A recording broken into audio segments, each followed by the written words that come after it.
Hoy continuamos avanzando en este caminar de fe, confiando en que Dios sigue obrando en nuestra vida. En este día 22, abre tu corazón y permite que cada palabra de este audiolibro fortalezca tu espíritu, renueve tu mente y te acerque aún más a la presencia del Espíritu Santo. Recuerda que Dios siempre tiene algo nuevo para ti. Solo necesitas estar dispuesto a escuchar. Día 22. La obra del Espíritu Santo en la vida del hombre antes del nuevo nacimiento. La Biblia en Juan 16, 7 a 8 dice: Pero yo os digo la verdad. Os conviene que yo me vaya, porque si no me fuera, el Consolador no vendría a vosotros, mas si me fuere, os lo enviaré. Y cuando Él venga, convencerá al mundo de pecado, de justicia y de juicio.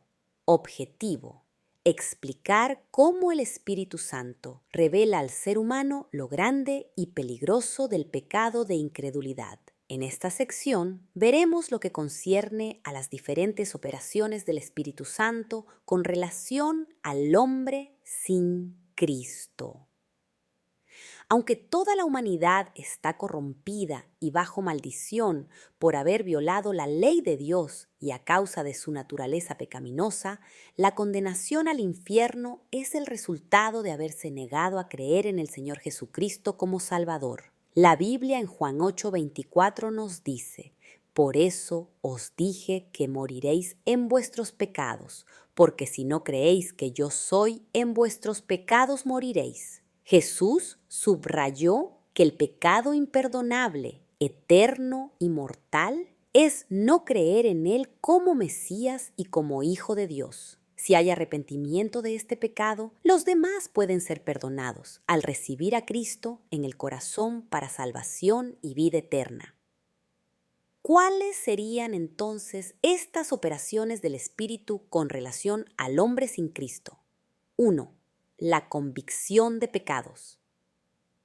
Jesús dijo a sus discípulos: Os conviene que yo me vaya, porque si no me fuera, el Consolador no vendría a vosotros. Mas si me fuere, os lo enviaré. Juan 16, 7. El Espíritu Santo procederá cual un fiscal, por así decirlo, tratando de obtener la declaración divina de culpabilidad contra los pecadores. Jesús, al decir: Y cuando venga, convencerá al mundo de pecado, de justicia y de juicio.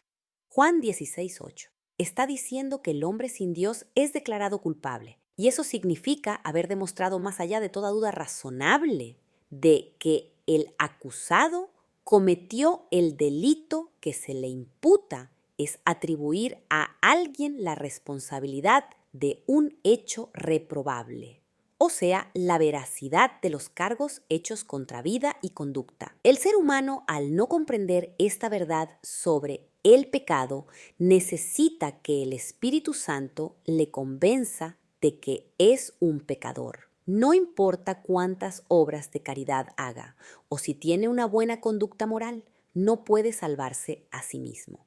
La salvación es un regalo de Dios basado en la gracia de Cristo, no en méritos humanos. El apóstol Pablo nos dice en Efesios 2, 8 a 9, porque por gracia sois salvos por medio de la fe, y esto no de vosotros, pues es don de Dios, regalo inmerecido, no por obras, para que nadie se gloríe. El Espíritu Santo convencerá al hombre de incredulidad. Es rechazo deliberado o voluntario a no creer en Dios y su palabra, y en Jesucristo como Salvador. Este pecado es grave porque revela un corazón malvado y es descrito como único, porque donde Él actúa, todos los demás pecados son retenidos, y cuando Él desaparece, todos los demás pecados desaparecen con Él. Se puede decir que es la madre de todos los pecados, porque produce más y está en contra del remedio para sanar el pecado. El doctor Smeaton dijo lo siguiente: este pecado es grande y peligroso, y tal es la ignorancia que rodea al hombre, que la criminalidad de dicho pecado es desconocida hasta que el Espíritu Santo lo revela. La conciencia puede convencer al hombre de pecados ordinarios, pero el pecado de incredulidad solo el Espíritu Santo puede revelar la enormidad de este pecado. 2. La justicia de Cristo. El Espíritu Santo convencería al mundo de justicia. Jesús regresaba a su Padre, Juan 16:10, después de haber terminado su obra aquí en la tierra. La salvación ya estaba garantizada por el sacrificio expiatorio de Cristo en la cruz del Calvario.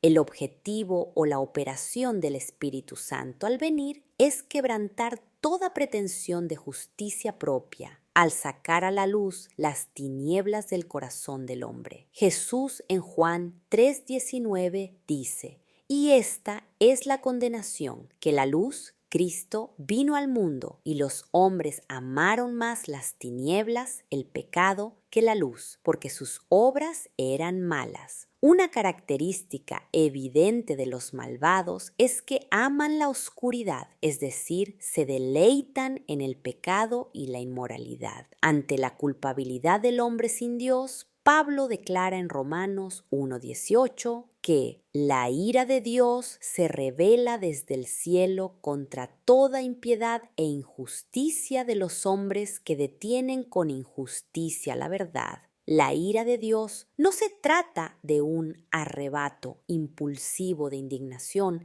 dirigido de forma caprichosa contra personas que no son de su agrado, sino la respuesta firme y determinada de un Dios justo contra el pecado. La revelación más gráfica de la ira de Dios sobre el pecado tuvo lugar cuando Dios derramó el juicio divino sobre su propio Hijo en la cruz del Calvario. El apóstol Pedro lo declara así: porque también Cristo padeció una sola vez por los pecados, el justo por los injustos, para llevarnos a Dios, siendo a la verdad muerto en la carne, pero vivificado en espíritu. 1 Pedro 3:18. Después del día de Pentecostés, por medio de Pedro, el Espíritu Santo convenció a los oyentes de que habían crucificado al Señor y Cristo. Hechos 2:36-38. La respuesta fue inmediata, porque se compungieron de tal manera que sintieron dolor punzante y agudo en el corazón. En otras palabras, convicción personal de culpa que les llevó a preguntar: varones hermanos, ¿qué haremos? Este cambio involucra más que temor a las consecuencias del juicio divino. El verdadero arrepentimiento sabe que el pecado debe ser abandonado y abrazar por completo la obra salvadora de Cristo para experimentar una genuina conversión. Amados de Dios, Jesucristo se humilló a sí mismo, haciéndose obediente hasta la muerte y muerte de cruz, por lo cual Dios también le exaltó hasta lo sumo y le dio un nombre que es sobre todo nombre, para que en el nombre de Jesús se doble toda rodilla. Filipenses 2:8-11. 3. El juicio de Satanás.